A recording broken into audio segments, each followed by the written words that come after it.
Listo. ¿Hay alguien que me habló por el chat? A ver. Ah, ya, que sí. Ya. Gracias, Cristiana. Entonces, vamos a tener un tratamiento fonoaudiológico de indicación absoluta, ya sea solo tratamiento fonoaudiológico, con el objetivo de resolver el trastorno vocal cuando un tratamiento quirúrgico o farmacológico no están indicados. O sea, no es necesario ni operar ni prescribir ningún tipo de medicamentos. Es decir, entonces, en el caso que un usuario presente una disfonía de origen funcional, ¿ya? Una DMT o una disfonía conversiva o una puberfonía, en la cual no haya comorbilidad, por ejemplo, ni reflujo ni alergias, ¿ya? Y tampoco hay una masa, a no ser que sean los nódulos, que es la única que se trabaja así, o un pólipo en un estado muy inicial.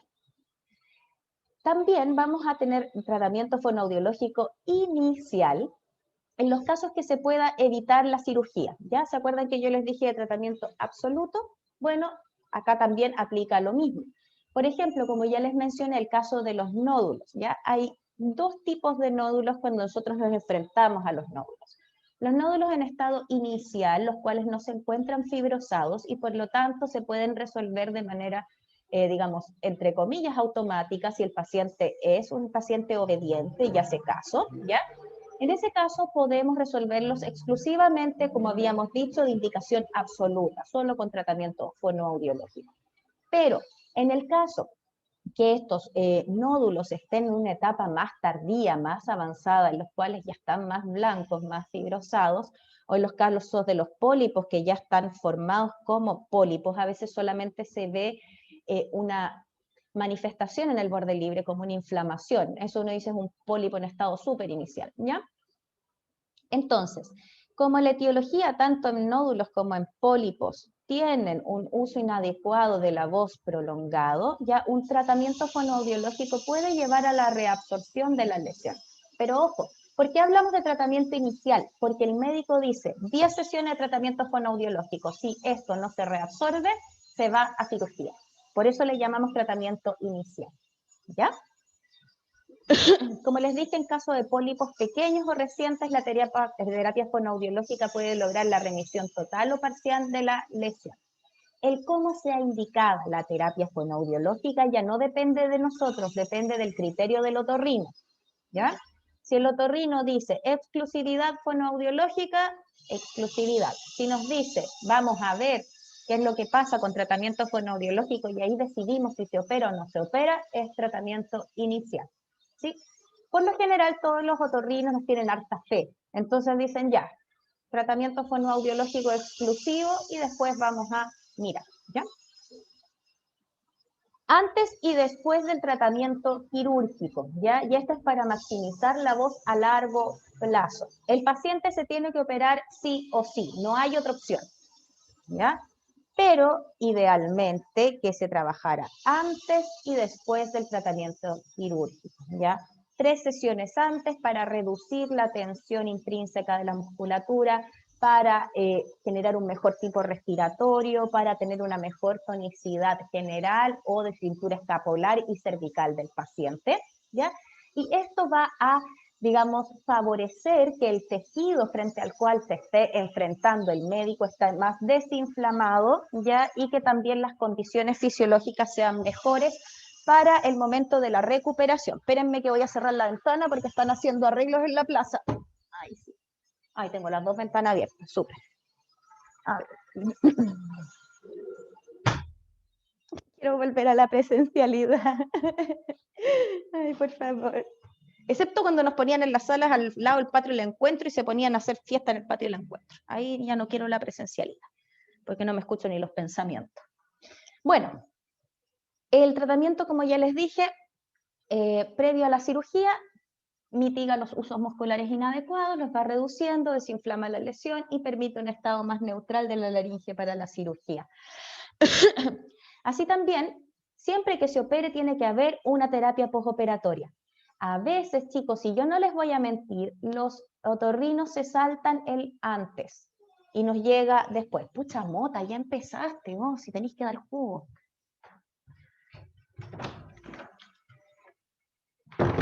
Entonces, a veces se saltan el pre, ¿ya? En la terapia prequirúrgica, se la saltan y dicen, mira, te va a llegar este paciente que lo operé la semana pasada, y uno es como, jeje, pero ¿por qué no me lo mandó antes, doc? ¿Ya?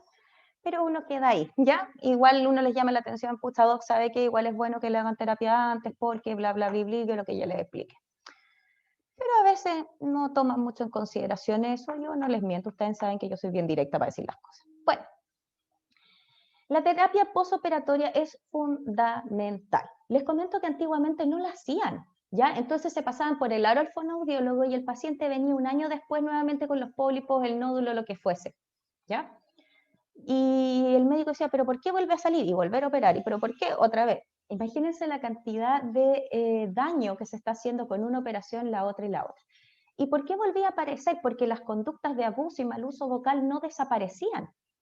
Si finalmente el nódulo, el pólipo son un resultado de una conducta vocal inadecuada, ¿ya? Y no estoy hablando solamente de higiene vocal, estoy hablando de todo lo que nosotros podemos hacer por el paciente, volver a tener su órgano fonatorio en total equilibrio, ¿ya? O perfectamente en orden y preparado, como si fuese un músculo de un atleta para empezar nuevamente a fonar, ¿ya?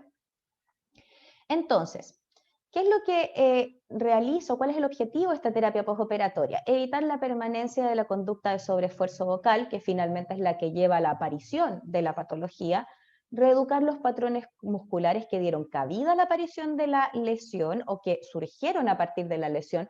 Recuerden que cuando tenemos laringes, por ejemplo, con un quiste, que es algo orgánico, y eso nosotros lo sabemos, la laringe se va a esforzar por tratar de conseguir una buena fonación, y en eso generó estos comportamientos inadecuados también.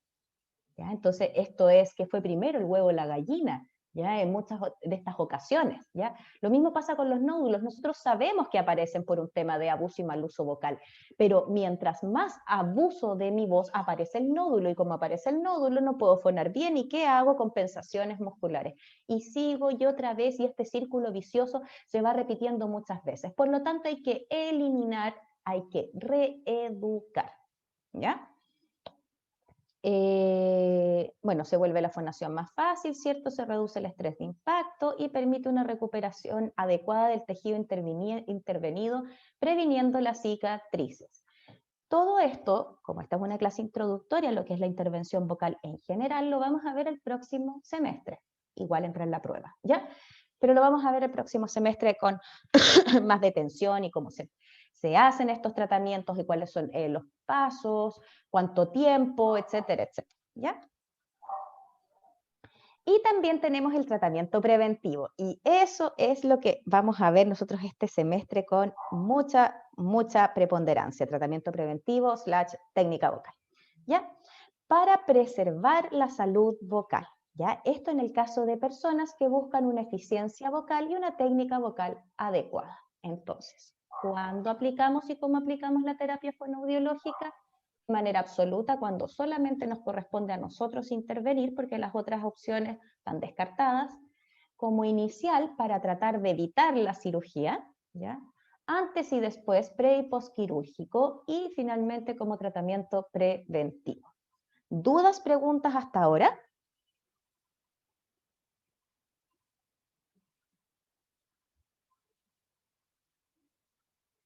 No. No, profe. Ya, ok.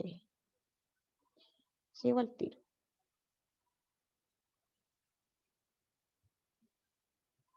Dame un segundito, ya. ¿Cuáles son los lineamientos filosóficos del abordaje terapéutico? Los famosos enfoques, ¿ya? Y acá es donde más causa como simpatía o gracia ya cuando vayamos el próximo semestre, que se nos van a enfrentar uno con el otro, en realidad porque son dos los que pelean siempre, y causa mucha simpatía esto, que cuál aplico y cuál no. Ya cuando estamos en técnica vocal, que es esta asignatura en particular, generalmente se utiliza un enfoque más bien sintomatológico, vamos a potenciar cosas que estaban digamos, débiles por un lado, pero por otro lado también vamos a equilibrar, vamos a hacer un ecléctico. ¿Ya? Aquí en técnica vocal uno tira toda la carne a la parrilla, toda. ¿Ya? Cuando uno está viendo ya patología, como vamos a trabajar sobre una laringe que necesita ser reeducada para un rendimiento normal, ya no un rendimiento atlético como un profesional de la voz, obviamente el tipo de abordaje íbamos a ir seleccionando.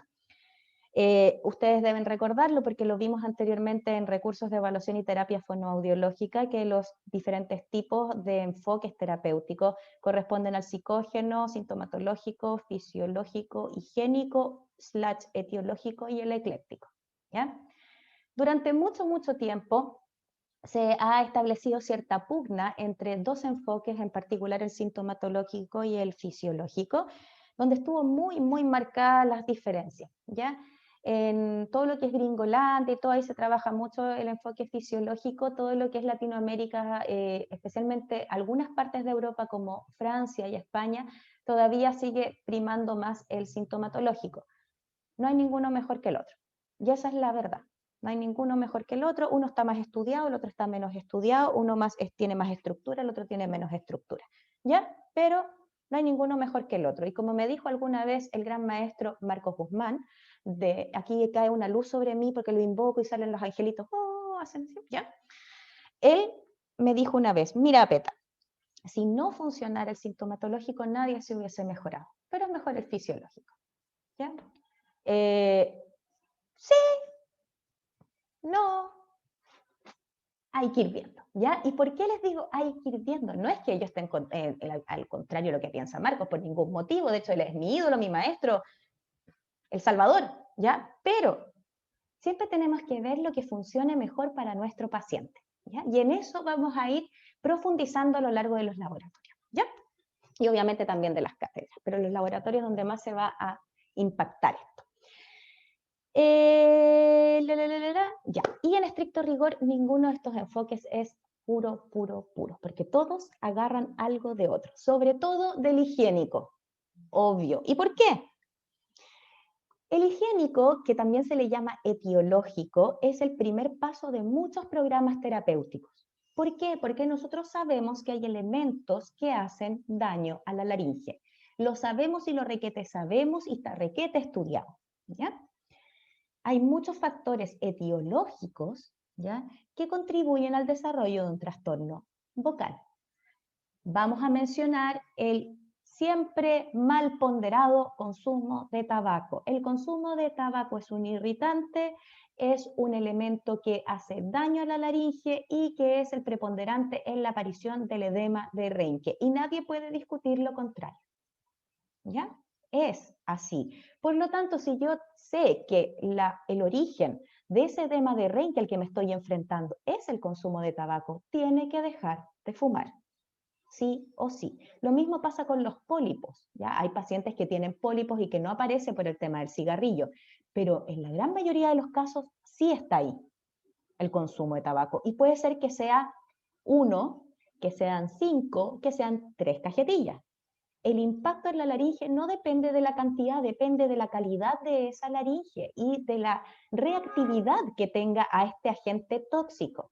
¿Ya? Eso también es importante que ustedes lo sepan. De repente, a lo mejor ustedes en clínica, nuevamente estoy hablando en genérico para introducción a la terapéutica, no específicamente a esta asignatura, aunque sí le llega de refilón. Si ustedes se encuentran frente a un paciente que tiene una calidad vocal mala y el paciente les dice, mira, yo sí fumo, pero me fumo uno nomás. Ese uno nomás ya está dejando la embarrada. Si sacamos ese uno nomás, como me pasó a mí con una paciente que me dijo, no, yo me fumo 2 cigarros a la semana. Yo le dije, de verdad, o sea, no me voy a enojar si me dices, ¿qué más? No, me dijo, son 2. Sácalos. Ya, me dijo, si no, no hay problema, porque en realidad es cuando me junto con mis amigas. Ya, trata de evitar esta semana de no juntarte con ellas y todo, porque en realidad estaba súper disfónica. ¿Me pueden creer que llegó súper bien a la semana siguiente? Entonces era eso. Obviamente le mandé otra parte de higiene vocal porque tenía don reflujo y todo, pero ya había un factor que ya estaba empobreciendo mucho la calidad. Y por eso les digo, no necesariamente es la cantidad, es el hecho. ¿Ya? No importa con quién te fregó, tu pololo, polola, etcétera, es el hecho. ¿Ya? Es el hecho. ¿Ya? Entonces, dentro de estos encontramos, ya dentro de estos factores que pueden estar a la base, gritar, alzar la voz, ya, alzar la voz sin técnica vocal, caca, malo, feo, ya, si usted alza la voz con técnica vocal, muy bien. Sonidos vocales no verbales. Esas cosas, ¿ya? Por ejemplo, ir al gimnasio, ¿ya? Y hacer sonido cuando uno levanta las pesas. Esto va más que nada para la gente que practica estos deportes de pesa o gente que cree que se siente súper bacán cuando hace eso. Y eso está mal, porque usted está haciendo el efecto de esfínter para poder generar mayor presión torácica y abdominal, para poder levantar un peso, que es una conducta natural y esperable en la laringe, y más encima la está haciendo fonar. ¡Qué lindo! Precioso. Con la fuerza que cierra un esfínter. No es necesario. Cierre bien la laringe, no le va a salir mejor si hace... No. ¿Ya? Si tú quieres hacer fuerza, hace la fuerza, y si quiere sacar aire porque se está ahogando, bote el aire, como un ¡puf! Y luego vuelve a tomar y hace fuerza otra vez. Equivale para todos los momentos en que uno hace fuerza, ¿ya? ¿Qué más? La tos crónica, generalmente dada por alergia o consumo de tabaco o algún irritante en el ambiente. Carraspera, fumar, pobre hidratación, entre muchos otros, ¿ya? Cuando estos factores son identificados, se puede trabajar en tratamientos para modificar o eliminar estas conductas. ¿Por qué yo hablo de modificar? ¿Y por qué hablo de esto? Porque me toca mucho, o me tocaba cuando estaba en la presencialidad, trabajar con muchas personas que eran fumadoras, ¿ya? Tenía una colección de pólipos por fumar. Y la verdad es que ahí sí hacíamos una dejada gradual del cigarrillo, porque no les digo que eran 2, como en este caso esta chica, sino que una vez tuve una paciente que fumaba 3 cajetillas al día, ¿ya? Entonces eso era grosero, había que disminuirlo, pero no le puedes quitar de un día para otro a una persona que fuma esa cantidad de cigarros.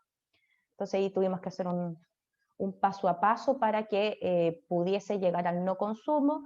Y por supuesto, ella optó por botar la terapia porque le importaba más fumar que tener una voz horrible. Una vez me llamó equivocadamente porque había guardado mi teléfono y la reconocí inmediatamente por su voz horrible. Y ahí es donde yo me empiezo a cuestionar muchas cosas. Pero bueno, no entremos al porqué de esta área que es un poco frustrante. Ya no entremos en ese concepto. Otro día podemos hablar de las frustraciones del colega de voz, ¿ya? Entonces, enfoque higiénico. Una vez que están modificados estos elementos de la higiene vocal, ya que ya tenemos una buena higiene vocal o mejor de la que ya teníamos, la voz puede mejorar o volver a la normalidad, ¿ya? Una pobre higiene vocal también incluye utilizar una altura tonal o una intensidad inadecuada, un bajo soporte respiratorio, un ataque vocal duro, una resonancia inapropiada, y todo esto puede llevar a contribuir al desarrollo de un trastorno vocal, ¿ya?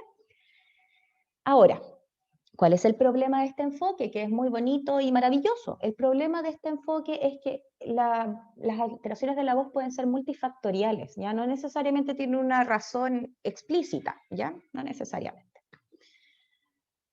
Bueno, el enfoque sintomático o sintomatológico que yo les he mencionado anteriormente, este es el que a mí más me gusta.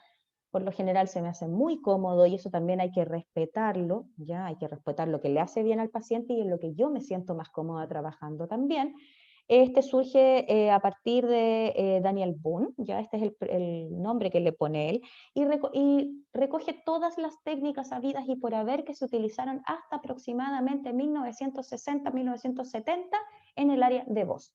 Sí, es un old school, ¿ya? Se trabaja sobre la premisa que modificando los síntomas que presentamos en la voz, por ejemplo, una altura vocal inadecuada, una intensidad excesiva, el ataque vocal duro, entre otros, ya podíamos resolver el trastorno vocal. ¿Funciona? Sí. ¿Para todos? No. Como todo en la vida. O usted no va a un médico y le dice, ¿sabe qué, doctor? Estoy con una dermatitis y me pica el brazo porque tengo como una roncha. Ah, ya, mire, vamos a probar 2 semanas o 3 semanas o un mes con esta pomadita. Si no se le quita con esta pomadita, vuelva a verme y vamos a ver si le sirve otra que cambiamos el tratamiento. ¿Sí o no?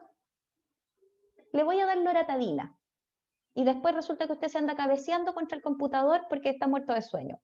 Doctor, ¿sabe qué? La loratadina no fue lo mejor. Ah, desloratadina, que es lo último, más moderno. ¿Ya? Siempre... ¿Qué está pasando en mi casa? No, nada, nadie ha muerto. Ya, en fin, que mi hijo se pegó esos gritos fantásticos que se pegan. Ya, entonces, todo tratamiento siempre está digamos, sujeto a la reacción del paciente y obviamente lo que a mí también me sea más fácil trabajar. Una vez en el enfoque sintomático o sintomatológico que yo tengo identificados los variados comportamientos fonatorios, ¿ya? Los puedo modificar o reducir a través de técnicas facilitatorias, ¿ya? Métodos, ya hay un montón. Y ustedes van a salir este año con un abanico gigante de métodos y de ejercicios y tareas fonatorias y todo lo que quieran, enorme, enorme. Van ustedes a decidir cuándo, cómo y por qué lo van a aplicar. Y ese cuándo, cómo y por qué lo van a aprender durante este año. Ya, ¿qué pueden trabajar? Modificar la posición de la lengua, ejercicios de intensidad, ejercicios masticatorios, manipulación digital, ese es muy entretenido, muy entretenido. Lo trabajamos, de hecho, el año pasado con los chicos cuando hicimos el laboratorio presencial en intervención en la voz patológica, es muy entretenido. Entrenamiento auditivo, eliminación de abuso vocal, de ataque vocal duro, etc. ¿Ya? Un montón. Ay, mi carraspera. Ya. El enfoque psicógeno. El enfoque psicógeno tiene relación con unos estudios que se realizaron hace bastante tiempo y que tienen toda la razón del mundo, que son con los autores Aronson, ustedes ya les suena, Case, Stempel también les suena, Colton y Casper. Colton y Casper son unos tremendos investigadores ingleses. Y todos ellos discutieron acerca de la necesidad de determinar la dinámica emocional en los trastornos de la voz. Esto es inevitable considerarlo. Cuando uno habla con un paciente disfónico, este paciente disfónico siempre tiene una cuota de estrés, siempre. No es como que, o es un estrés que llevó a hacer un batifrut para que apareciera esta disfonía, o la carrea a partir de la disfonía. ¿Ya? El trabajo emocional, el trabajo de identificación vocal, de la imagen vocal del paciente, está muy relacionada con el trabajo vocal del fonoaudiólogo. ¿Ya? ¿De qué se trata el psicógeno? El psicógeno se enfoca en identificar y modificar los factores emocionales y psicosociales asociados a la aparición y mantención de los problemas de la voz. ¿Ya? Yo no sé si alguna vez les comenté de una paciente que tuve yo hace unos años atrás, que me la heredó una colega porque ella entró a su postnatal y entré yo a trabajar con esta paciente. Esta paciente tenía una parálisis de cuerda vocal, parálisis, posesión paramediana con una excelente compensación. Súper buena. La voz obviamente no era una voz así como la mía en este minuto, claramente no, pero era una voz con un pequeño soplo y una pequeña ronquera, como una disfonía leve, que para una persona de edad, porque era una mujer ya en sus 70 y tantos años, era una voz súper funcional. No era una voz fea, era una voz raspadita, ni un problema. Y avanzó cualquier cantidad, yo la recibí ya en una muy buena calidad. Empezamos a trabajar un poquito más en otras cosas como intensidad, qué sé yo, que es lo último que se trabaja en esos aspectos, ustedes lo van a aprender después. Y resulta que un día tuvo un encontrón con una persona que a ella le desagradaba mucho, era una persona muy buena, muy sensible esta señora, y resulta que terminó con una disfonía impresionante. Y yo le pregunté qué pasó y me contó la historia, me la contó así. Después que tenía una voz como así, que es bastante funcional, ya una voz muy normal, esta, bueno, normal para la gente normal, porque en realidad para uno no es normal una voz así, pero bueno, ya. Y terminó con una voz así. Y yo dije, ah, no, Dios mío, ya se me metió los psicógenos entre medio. Y yo ya estaba sufriendo porque dije, ya, esta disfonía era orgánica y se me metió un psicógeno. Pero como yo amo las psicógenas, lo resolvimos. Pero para que se den cuenta que cualquier evento que es importante o fuerte desde el punto de vista emocional produce un descalabro en la voz. Bueno, entonces está basado este enfoque en la presunción de causas emocionales persistentes a la base de los trastornos vocales. Estoy totalmente de acuerdo. Sarmiento, 2021. Los clínicos de la voz, o sea, yo, ustedes, ¿ya? Por lo tanto, deben desarrollar y poseer altas capacidades de entrevista, ¿ya? La capacidad para saber cuándo el abordaje de los trastornos emocionales o psicosociales escapa de sus competencias, ¿ya? Uno como fonoaudiólogo puede tener toda la buena onda, puede ser súper empático, pero de repente pueden pasar 2, 3, 4 sesiones y no vemos ningún cambio y nos damos cuenta que sigue estando ahí el elemento psicógeno. Derivar a quién, al psicólogo. ¿Ya? Por lo tanto, este enfoque, y nos va a pasar porque se van a encontrar con disfonías psicógenas el resto de su vida, si se dedican al área de voz, requiere de el buen psicólogo, buena psicóloga, apañadora, amigo, amiga, para trabajar de manera interdisciplinaria. ¿Ya? Así que vayan haciéndose amigos o amigas de una psicóloga o psicólogo.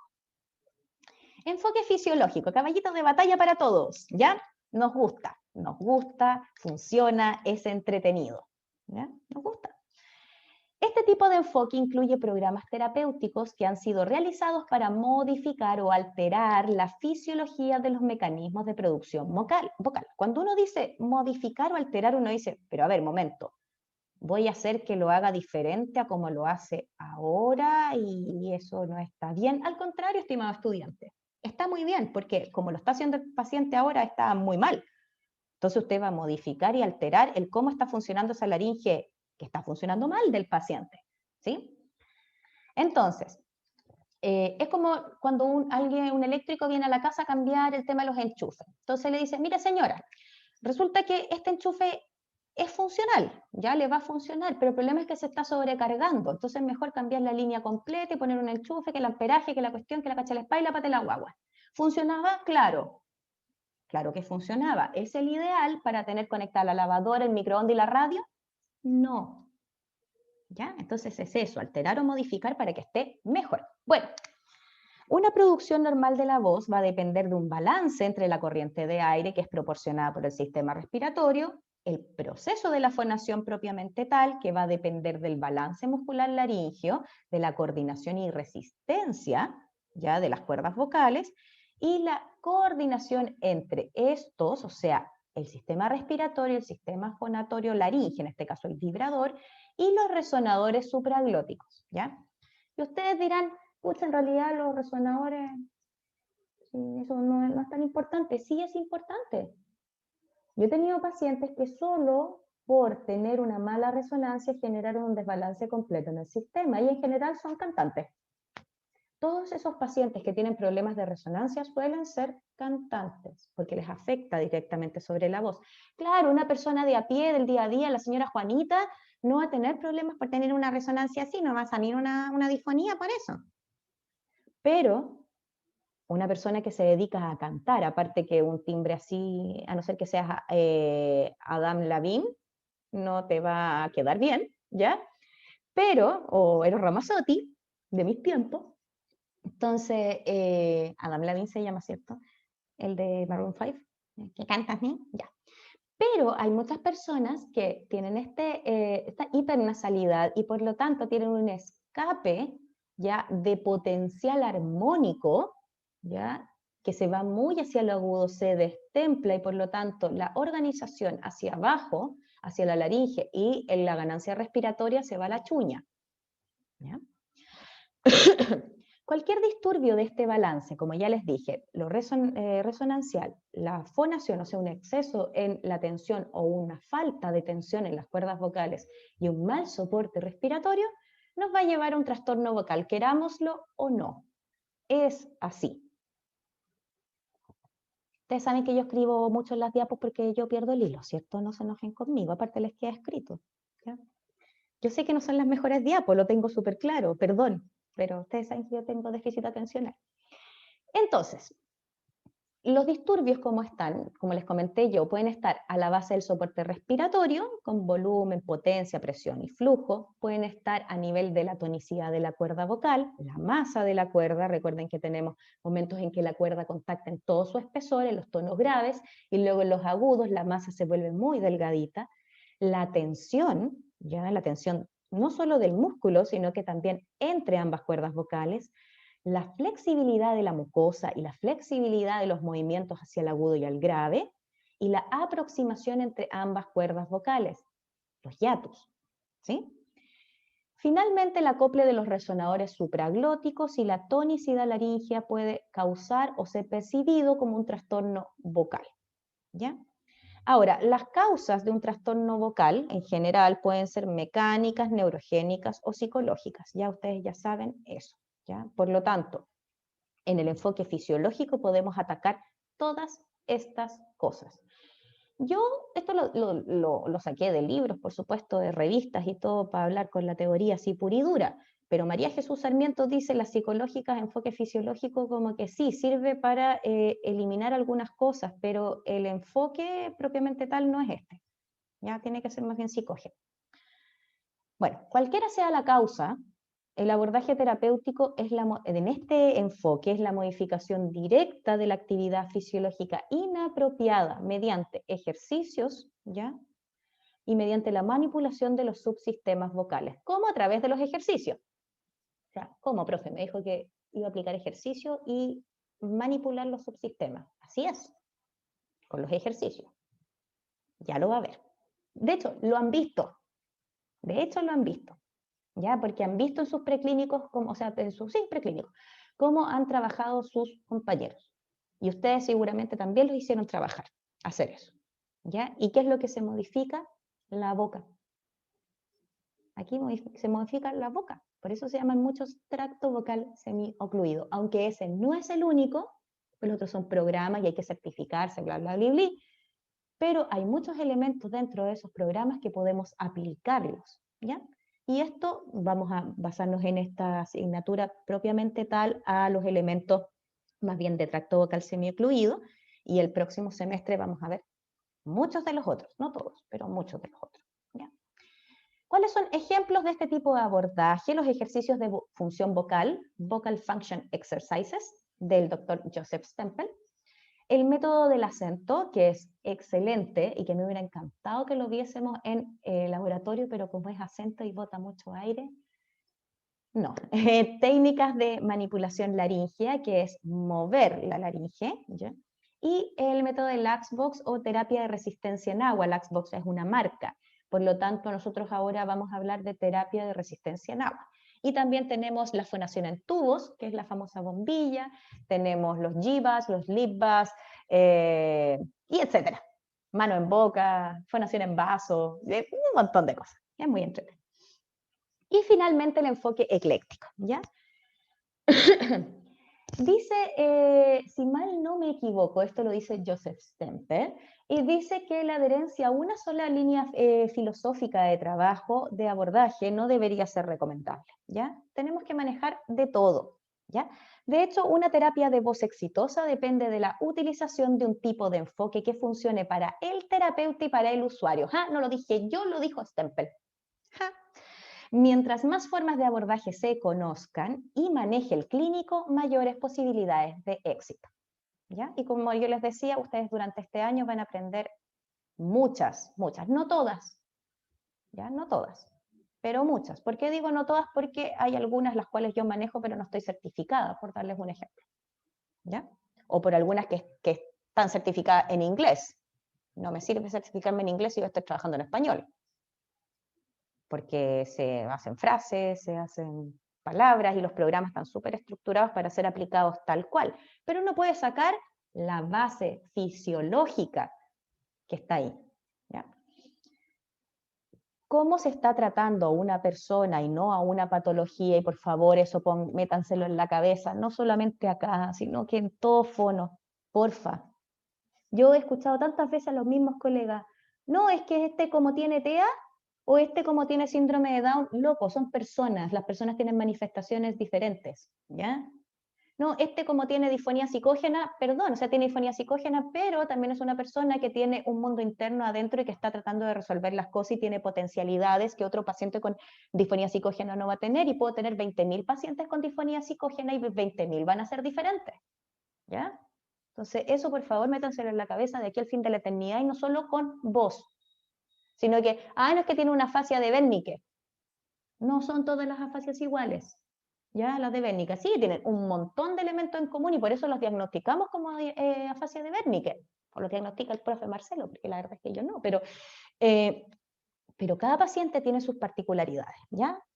A nivel emocional, comportamental, de compromiso, de motivación, etcétera, etcétera. Y eso, obviamente, es un plus, ¿ya? De hecho, como diría mi psicóloga, el 70% de la terapia está hecha cuando tú reconoces que necesitas ayuda. ¿O no? Sí.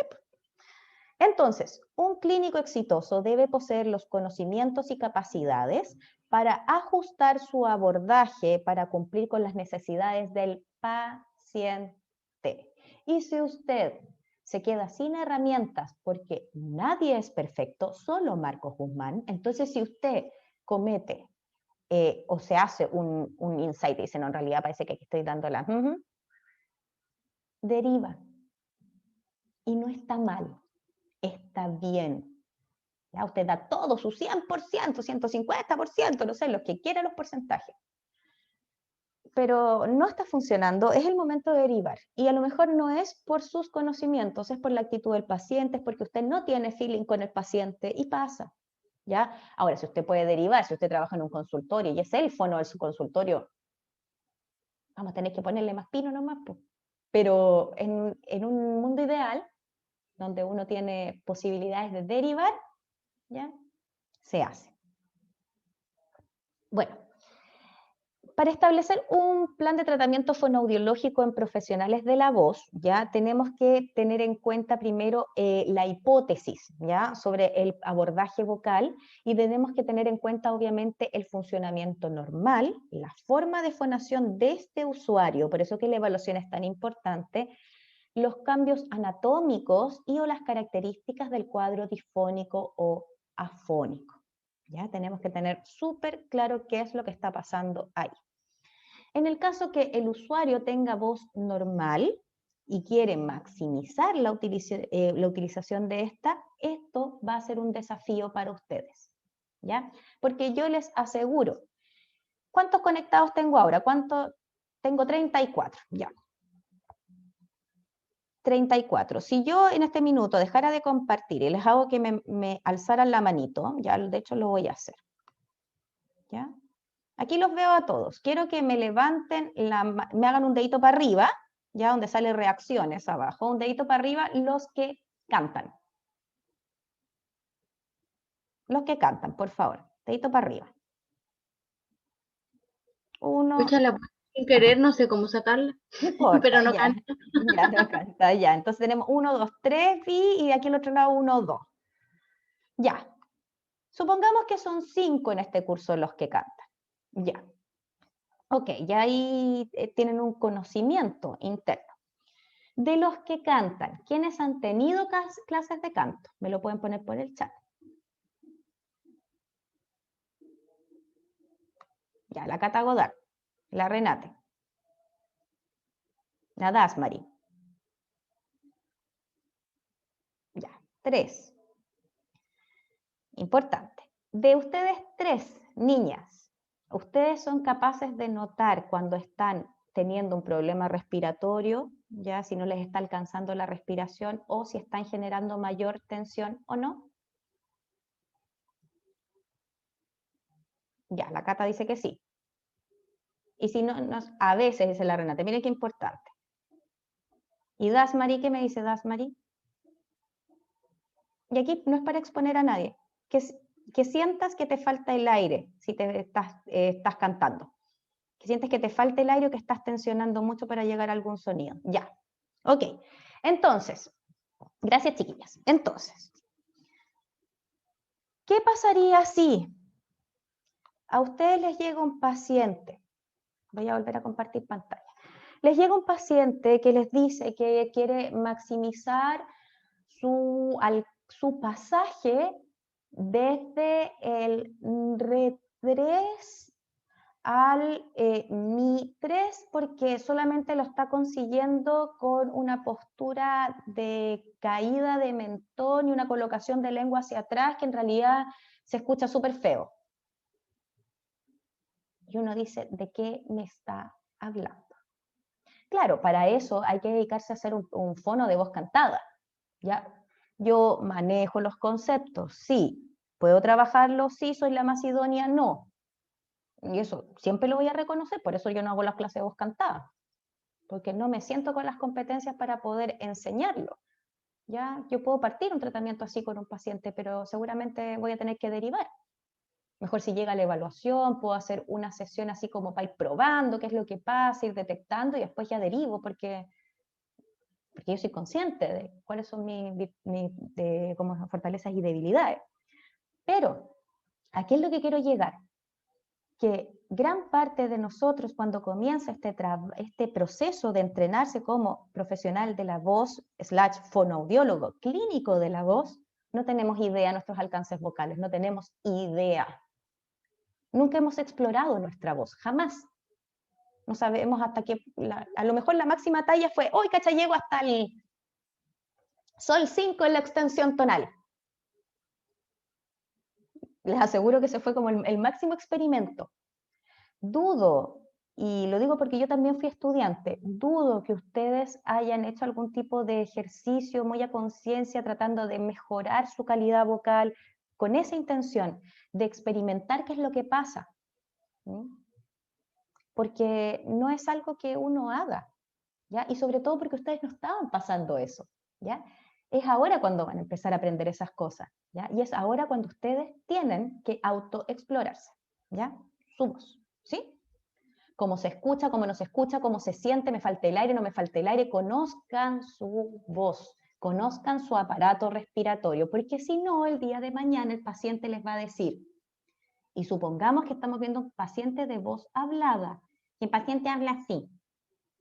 Entonces, está hablando con el paciente, vamos a hacer lo que se llama, esto es una técnica del enfoque sintomatológico, ya que es retroalimentación auditiva, y uno le dice al paciente, mira, vamos a decir una A bien larga, A. Quiero que me escuches a mí y me digas si escuchas una diferencia entre esto y esto. A, A. ¿Escuchas esa diferencia? A ver de nuevo, a ver de nuevo. A, A. Sí, suena diferente. Ya, entonces vamos a, y ahí uno empieza a trabajar que tápate la nariz, que no te tapes la nariz, que, ¿ya? Entonces, si ustedes no son capaces de explorar sus capacidades vocales en sí mismos, difícilmente le van a poder enseñar a otra persona las capacidades vocales que puede llegar a tener. ¿Me hago entender? Me imagino que sí. Así que ahora todos haciendo voces lesas. ¿Ya? Cuando ustedes se reían de mí al principio que yo imito voces, ahí está, pues ¿por qué? The reason why, ¿ya? Entonces, chiquillos, continuemos. Otro elemento importante a considerar, chicos, en un plan de tratamiento es que todos tenemos vicios. Ya no existe una fonación que sea impecable sin ningún tipo de alteración. Por eso que evaluar es importante. Ya me voy a dar cuenta que cuando ustedes mismos se pudieron evaluar entre ustedes, si es que lo hicieron, si tenían ataque vocal duro, cuál era su extensión tonal, si tenían quiebres, ¿ya? Y si no lo hicieron, hágalo ahora, grábese. Vea cuáles son sus vicios, cómo es su respiración. Cuando tuvimos los presenciales nos dimos cuenta que muy pocas personas tienen una respiración costodiafragmática. Trabajen su respiración. ¿Cómo? Ahora viene. ¿Ya? En esta asignatura van a aprender todo eso. ¿Ya? ¿Para qué? No solo para ustedes, y obviamente el paciente principal en este minuto es usted. ¿Ya? Después va a ser con otro paciente, pero ahora usted tiene que tratar de limar todas esas cosas. Yo no les voy a mentir, yo tengo respiración costodiafragmática, pero el apoyo a veces aparece, a veces no. Depende de lo que estoy haciendo, obviamente. Generalmente tengo apoyo, pero ahora con esta cuestión de las posturas que uno toma, mal. Tiendo un poco a la hipernasalidad todo el rato. Y cuando me doy cuenta trato de modificarlo. ¿Tengo ataque vocal duro? Oh, sí. Y cuando me doy cuenta trato de modificarlo. ¿Ya? Entonces tenemos que tener claros que todos tenemos vicios, pero si yo quiero tener una voz impecable y voy a trabajar con un profesional de la voz, tengo que tener clarísimo cuáles son todos los vicios que tiene ese paciente. ¿Ya? El objetivo de una persona con voz normal y o profesional de la voz siempre va a ser lograr una emisión vocal de máximo rendimiento con un mínimo de esfuerzo o gasto energético. Y esa consigna, ustedes tienen que tenerla grabada a fuego en la mente. ¿Ya? Máximo rendimiento con un mínimo de gasto energético. Por lo tanto, voy a hacer cundir cualquier cantidad, todo el proceso fisiológico de mi laringe. Eso no quiere decir que voy a hacer cundir más el aire. No, porque para cundir más el aire tengo que generar mayor cierre. Y si genero un cierre demasiado apretado, voy a tener una hiperfunción. Me refiero a la energía general, la cantidad de aire versus la resistencia versus la ondulación de la mucosa, ¿ya? Si yo tengo una capacidad de emitir una A, un tiempo máximo de fonación de 15 segundos, mi tiempo máximo de expiración debe estar rodeando los 15. ¿Ya? ¿Qué puedo entrenar? Sí, que tengo una mayor capacidad respiratoria que llega hasta un 20, que es lo considerado normal, 20 segundos. Y después que esa laringe trabaje con esos 20. ¿Ya? Y eliminar así las tomas de aire a repetición. ¿Cómo se hace eso? Ya lo van a aprender. Entonces el concepto se llama economía vocal o eficiencia vocal. Acá todo tiene que fluir naturalmente, sin esforzarme. Los ejercicios son para generar mayor resistencia al trabajo, ¿ya? Para que se vuelva más eficiente cuando me sacan de mi zona de confort. No es lo mismo hablar que proyectar la voz. Y cuando yo trabajo con eficiencia o economía vocal, tengo que hacer que esa misma cantidad de energía que utilizo para hablar sea eficiente al momento de proyectar, sin generar una sobrecarga, independiente que después tenga que descansar, porque obviamente hay que descansar la voz. La duración de la terapia. Bueno, la duración de la terapia es, depende. ¿Ya? En general, FONASA nos da 15 sesiones para un tratamiento patológico.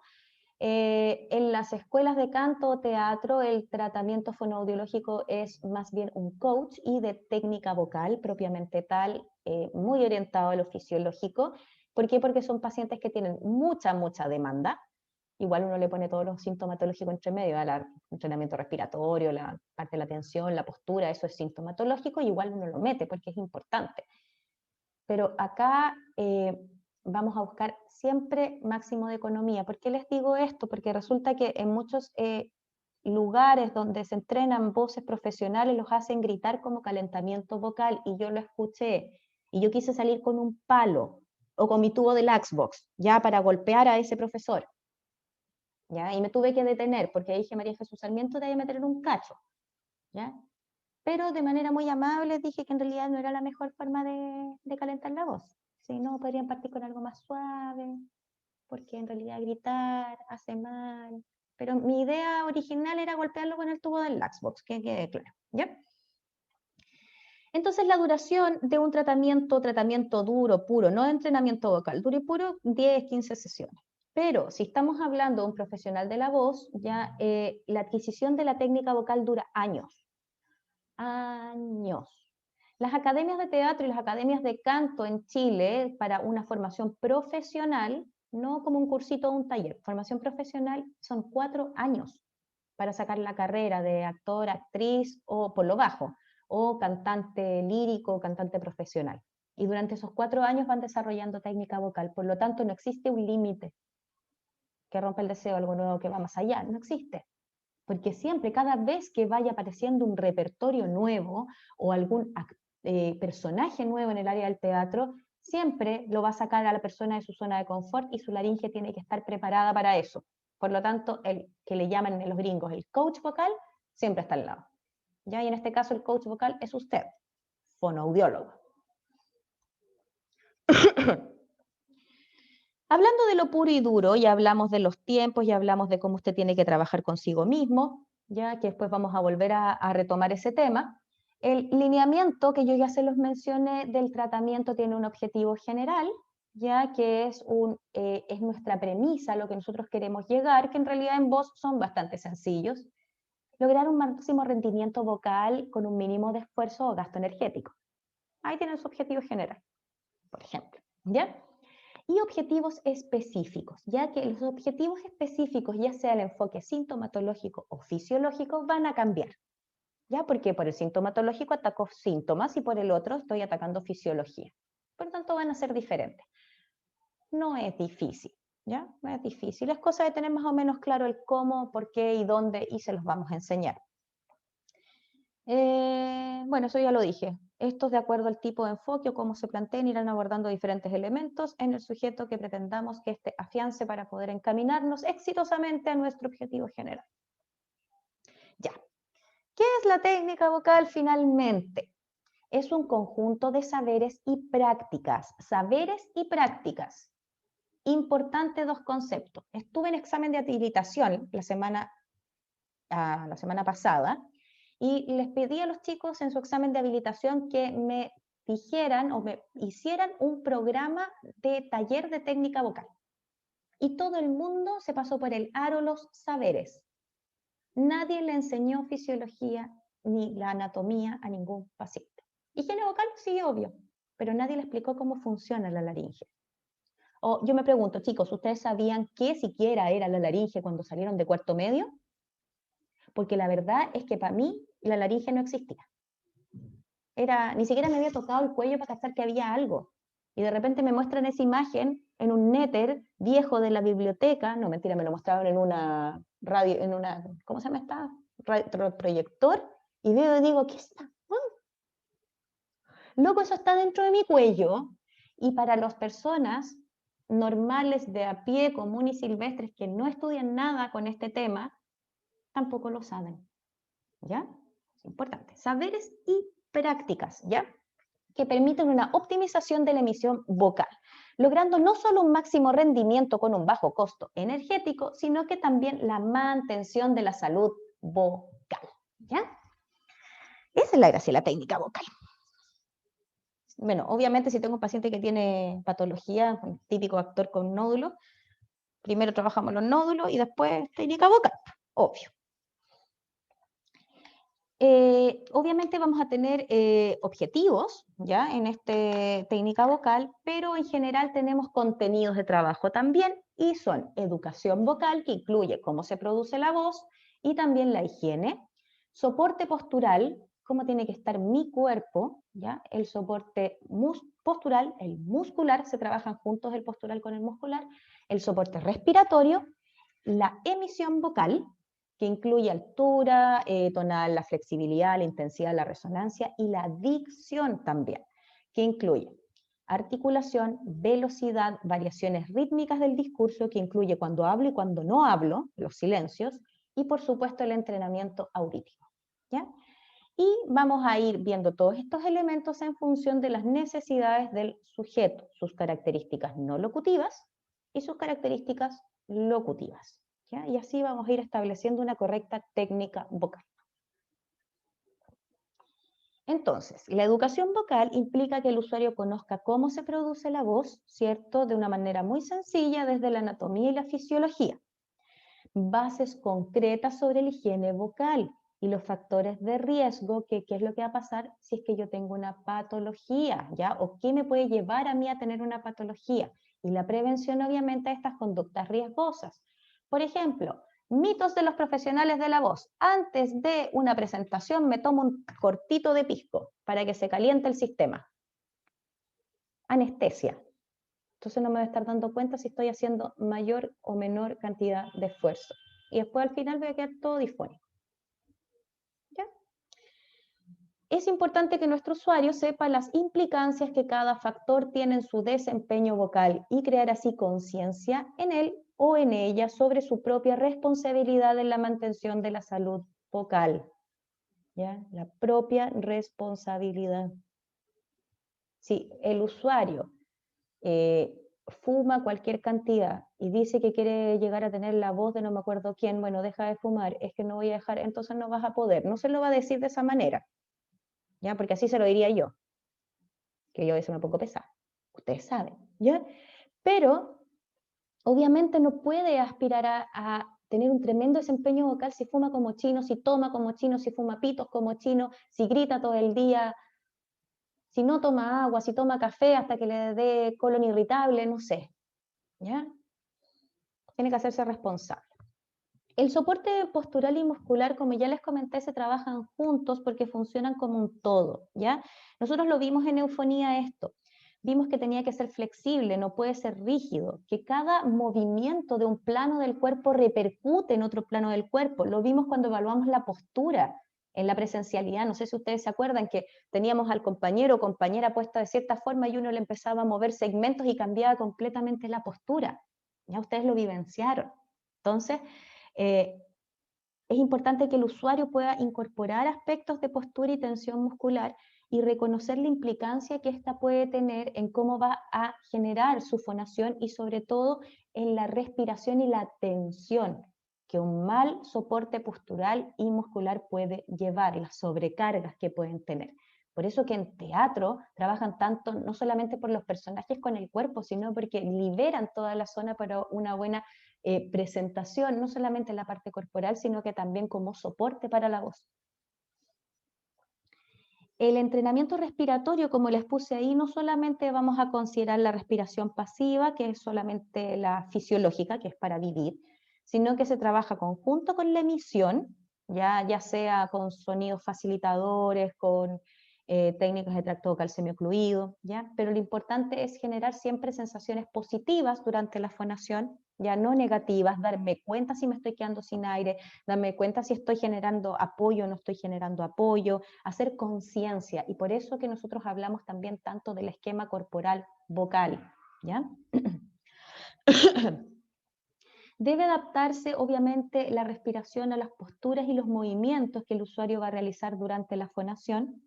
No puede quedar aislada, ya, porque si no, no va a cumplir el objetivo. Por lo tanto, el enfoque fisiológico trabaja mucho eso, es sintomatológico también, pero el fisiológico le da harto énfasis al cambiar las posiciones, las velocidades, movilizar al paciente dentro del box o de la consulta, cosa que no solamente sea aplicable la fonación cuando estoy frente al tú a tú, sino que cuando voy caminando, cuando estoy, no sé, haciendo una clase y tengo que estar de espaldas, que no es lo ideal, pero esas cosas. Obviamente tenemos que trabajar no solamente el tipo, sino que también el modo, la coordinación, el apoyo, ¿ya? Y eliminar los vicios respiratorios, como cuáles. Uso del aire residual durante la fonación. Habla con el último poco de aire que me va quedando. ¿Ya? O un manejo inadecuado de la intensidad, ya con demasiada presión subglótica, o que de repente tratan de hablar así con lo último que le queda el aire, entonces están haciendo ahí, golpeando las cuerdas, pero como loco. Así, porque obviamente eso me trae conductas de sobreesfuerzo y un alto desgaste de la mucosa laringea, ¿ya? Y obviamente que siempre el control de la expiración está dado por la musculatura expiratoria y no por la laringe, ¿ya? Nunca por la laringe. Si usted está fonando y siente que se le aprieta la laringe, por favor, ahora chiquillos, pongan atención en eso. Porque si ustedes no ponen atención y no lo vivencian ustedes mismos, no van a saber jamás o entender lo que le está diciendo el paciente. Ya podemos hacer un día un práctico de hagámonos fregar la laringe en 5 minutos, yo se los aseguro que lo logramos. Y se van a sentir pésimo, pésimo. Y ahí van a poder, eso se llama ensayo-error, práctica negativa, ¿ya? Llegar a un límite que dice, no, Dios mío, no quiero más, y sentir la laringe agotada, apretada, cansado, la incoordinación fonorrespiratoria, lo podemos hacer, ya siempre y cuando ustedes también se quieran sumar a eso y acepten que es una práctica negativa, súper negativa, que es para generar conciencia. Ojalá lo pudieran hacer de otra manera y sin llegar a la práctica negativa. Pero nos falta el durazno que necesita práctica negativa porque en realidad le cuesta, y no es que se esté mal, sino que muchas veces nuestros esquemas corporales vocales no están establecidos, pero no están reconocidos, entonces me cuesta mucho darme cuenta si estoy haciendo un esfuerzo o no. Para esos casos práctica negativa ideal. Lo lleva al extremo malo y después cuando hace el extremo bueno es agradable. Bueno, la emisión vocal es el conjunto obviamente de características locutivas y sus necesidades y obviamente debe ser trabajado con mucho, mucho cuidado, ¿ya? Porque las emisiones vocales, si yo no estoy fijándome si hay tensión o no, puedo generar un descalabro, ¿ya? Voy a darles un ejemplo, ¿ya? Aquí hay un usuario que tiene 2 octavas de tesitura y quiere aumentar, o sea, llega cómodamente a 1 octava, pero necesito prepararlo para las 2 octavas y tengo que hacerlo muy paso a paso, no lo voy a hacer con un glissando súper ascendente de una así al infinito y más allá, sino que voy a ir por pasos, ¿ya? Una quinta, una tercera, una quinta, una octava, irme devolviendo con diferentes sonidos facilitadores, vibración, todo lo que genere poco impacto en la laringe, ¿ya? Después puedo ir poniendo algunos ejercicios que implican mayor intensidad, porque en algún minuto va a necesitar llegar a esos puntos con intensidad o trabajo de la resonancia. Pero yo no puedo pedir que haga una cosa de un minuto para otro, ¿ya? Porque si agarra y dice, ay, no, si no me costó nada llegar así como me dijiste tú, pero hice una compensación muscular y lo voy a tener en 2 meses más, ay, no sé por qué quede tan disfónico. Tienen que tener mucho ojo, chiquillos, ¿ya? El trabajo de la técnica vocal, así como cualquier trabajo en voz, es un trabajo delicado.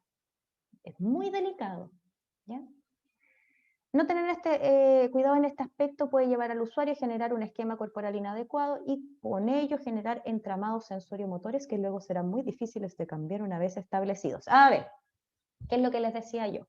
Este paciente sintió que llegó súper bien a un La 5. Súper bien. Pero eso sí, y yo digo, ya todos se quedaron sordos, pero así yo sentí la tensión. Ya, entonces llegó así, pésimo. Sin soporte respiratorio, con una coaptación impresionante. En 1 mes más, 2 meses más, lo va a seguir practicando porque le encantó, ya, y va a quedar disfónico. ¿Y qué es lo que va a pasar? Que se va a acostumbrar el entramado sensorio-motor, se va a acostumbrar que necesita ese nivel de intensidad, ese nivel de coaptación glótica y con ese bajo soporte respiratorio lo puede hacer, a expensas de qué? Del esfínter fonatorio, o sea, las cuerdas vocales. No es lo que queremos, porque no está registrando en su sistema que eso es incómodo. No está registrando que falta soporte, no está registrando la sobrecarga laringea, no está registrando que los resonadores no están favoreciendo la emisión. ¿Sí? ¿Preguntas hasta ahora?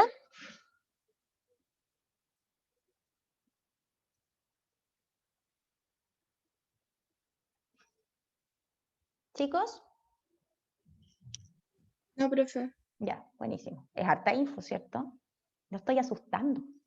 Ya, la dicción. El otro día preguntaron en fonoaudiólogos si es hora de debatir sobre la dicción. Hoy la dicción es un concepto tan particular, pero bueno. Deberá ser vista de manera específica. Ya la dicción nosotros trabajamos con dicción, pero dicción se trabaja más como habla. ¿Ya?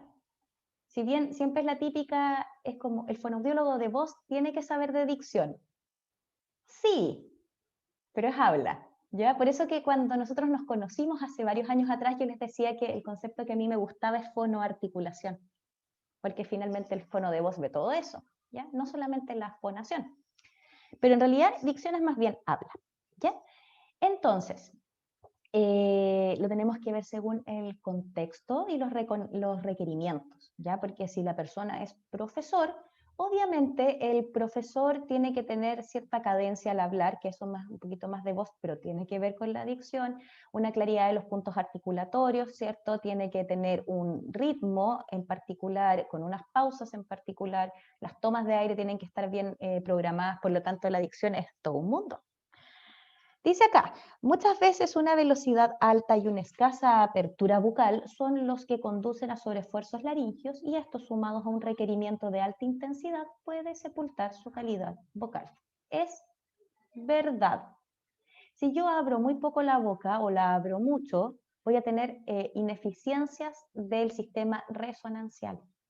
Una velocidad alta me lleva a tomas de aire muy rápidas y abruptas, generalmente por la boca, lo cual no está mal, pero no tiene que ser solo por la boca, porque la boca se reseca y se resecan también las cuerdas vocales, ¿ya?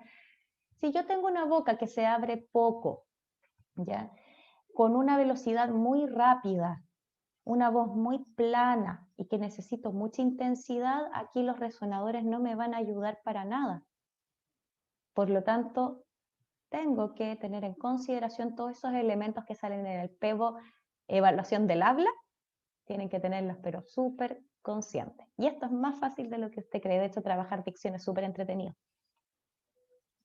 Y por último y no menos importante, la discriminación auditiva. El enfoque fisiológico nos dice que el trabajo del feedback auditivo debería evitarse, ¿ya? Debería evitarse durante la ejecución de los ejercicios y en general para tomar como una retroalimentación deberíamos ser más pendientes de cómo sentimos nosotros por dentro la ejecución del sonido, ¿ya? Cómo sentimos la laringe, la respiración y todo. Obviamente como un método de entrenamiento, está bien, o método de recuperación de patología, está bien. Pero si estamos hablando de técnica vocal, el paciente tiene que tener una buena discriminación auditiva necesariamente. No estoy diciendo que en el fisiológico se lo pasen por el aro, no estoy diciendo eso, sino que el feedback, el cómo monitorizo yo mi fonación, no está desde afuera, de cómo yo me escucho, está desde adentro cómo yo me siento. ¿Ya? Eso es lo que quise decir, antes de que me saquen de contexto. Entonces, en técnica vocal no solamente es importante el cómo me siento la voz, sino cómo se está escuchando. Déjame escuchar cómo se escucha, ¿ya? Por lo tanto, tiene que dar cierto tono, ¿ya? Y ahí es donde la discriminación auditiva se vuelve absolutamente necesaria. Y es ahí, por ejemplo, de un tratamiento de enfoque fisiológico en un cantante, tengo que trabajar la discriminación auditiva y ahí se genera la mixtura. Cuando yo les decía que en general, ninguno es puro por sí mismo, ningún enfoque, ¿ya? Sobre todo porque todos incorporan la higiene vocal, ¿ya? Pero es importante fijarse en la discriminación auditiva, ¿ya? Porque ellos tienen que generar variaciones en sus parámetros locutivos, tienen que dar ciertos tonos, ciertas notas, cierta cobertura, ciertos pasajes, cierta resonancia, ¿ya? Por lo tanto, es muy importante. Bueno, entonces, autoexploración de las capacidades vocales, la tarea de ustedes, ¿ya? Y esto no solamente por ustedes, sino es por su paciente también. Y dice así, la importancia de la voz en la comunicación, confianza en la comunicación y la identidad de cada persona se hace evidente cuando emergen problemas vocales. Se hace evidente, ¿ya? Antes yo no tenía la voz así, ahora la tengo así y me quiero sumergir en mi cama y no despertar nunca más, ¿ya? Cuando el usuario experimenta de súbito o de forma gradual un disturbio vocal, puede sentirse avergonzado, aislado, enojado, ineficiente y desesperado por recuperar el uso vocal normal, ¿ya? Entonces acá un poco yo ya los que les comentaba. Cuando nosotros comenzamos en esta terapia vocal como fonoaudiólogos, al principio podemos sentirnos un poquito intimidados, ¿ya? En identificar las características que contribuyen para una voz normal clínica, ¿ya? O, por el otro lado, para una alteración de la producción de la voz. ¿Por qué hablo de una producción normal clínica? Estoy hablando de una voz con un rendimiento normal, ¿ya? No estoy hablando de una voz súper excelente, que igual les va a tocar. Y hasta ahora, ustedes no han estado en ninguna circunstancia en la cual se requiera netamente discriminar entre voces producidas con esfuerzo, de aquellas que son más fáciles, eficientes o resonantes. Si tuvieron algunas cosas el semestre pasado, ya, y el anterior, cuando la profe Eli les ponía algunas voces, ¿cierto? Cuando pusimos algunas voces en eufonía al final del semestre y cuando estábamos en evaluación, ¿cierto? Y tú me dices, hoy, ¿cómo está la escala Girvas? Ya, pero una cosa es la evaluación y el otro es el monitoreo constante. Eso es más difícil porque uno se va acostumbrando a la persona como fona y uno tiende a normalizar cosas. Entonces hay que tener mucho ojo. Entonces, ¿qué es lo que nosotros tenemos que hacer como fonoaudiólogos? Lo que yo les he dicho desde el momento uno que los conocí. Escúchense. A ustedes y sus compañeros, identifiquen características vocales en sus compañeros. Lo más fácil de notar primero es la presencia o no de difonía y la resonancia, y también la altura tonal. Otro elemento fácil, la intensidad. Fíjense si hay ataque vocal duro, fíjense en la colocación. Fíjense cómo es digamos, la prosodia, la flexibilidad que tiene el fonar, si aparecen o no aparecen gallitos, si aparecen quiebres en algún minuto, que es lo mismo, finalmente temblor, etc. ¿Ya? Fíjense en cómo habla su compañero, fíjense si tiene manerismos al hablar, si repite alguna frase en particular. Fíjense en eso, fíjense en sus profes, ¿ya? Y no es con el ámbito de reírse, con el afán de reírse de sus profes, sino que netamente tómenlo como una experiencia, nos están escuchando todo el rato. Tómelo como una experiencia. ¿Cómo habla este? ¿Cuál es? Yo tengo muletillas al hablar. N. Y yo de repente digo, oye, otra vez dije esta frase hecha, porque siempre la digo. Entonces eso es normal, ¿ya? ¿Cómo es la inflexión de la voz mía con respecto a la inflexión de la voz de otra profesora? ¿Cómo son las pausas mías? ¿Cuáles son las de otra profesora? ¿Cómo son? Ocúpenme como conejillo de India, a mí me da lo mismo si yo trabajo con mi voz, chiquillos. Yo soy el referente de voz de mis pacientes. Más allá de que a mí me guste o no me guste mi voz, a veces me gusta, otras veces no me gusta tanto, ¿ya? Pero tiene que ser, ustedes tienen que ser un referente vocal, conózcanse, lleguen a sus máximas potencialidades, ¿ya? ¿Por qué? Primero que nada porque la observación es el punto de inicio, ¿ya? Con su paciente. Y segundo porque la voz es su credencial, ¿ya? Si su voz suena bien, suena armoniosa, si su voz está limpiecita, puede tener una pequeña disfonía, nadie va a morir por eso, ¿ya? Nadie va a morir si usted tiene una pequeña disfonía, ¿ya? Hay personas que tienen una disfonía leve y aún así se dedican a voz, no hay problema con eso, sobre todo bajo el enfoque fisiológico. Ahora yo no sé, dentro de mi perspectiva en particular, María Jesús Sarmiento, creo que es mejor tener una voz lo más sanita posible, lo más sanita posible. Lo más piola, digamos. ¿Cuál es el tema? Que si yo llego a un fonoaudiólogo y mi fonoaudiólogo de voz me habla todo así, hola, sí, pase, siéntese. O sea, yo así voy a terminar hablando como ese, po, o como esa. No, po, sí, la idea es que la voz suene flexible, suene agradable, ya tener una imagen de voz que en realidad diga, oye, si en realidad se nota que esta persona trabaja con voz.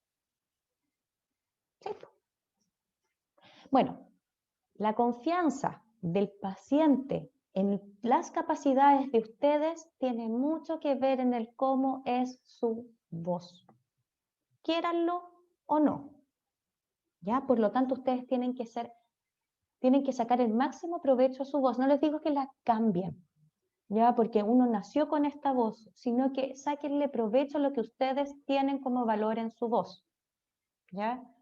Por ejemplo, si alguno de ustedes tiene una voz suave, de naturaleza suave, ¿ya? Porque sus resonadores son, digamos, potencian unos armónicos más bien agudos y es una voz suavecita, ¿ya? Potencian la resonancia, cosa que se sienta más poderosa la voz, aun cuando sea una voz suave desde el punto de vista de la intensidad, ¿ya?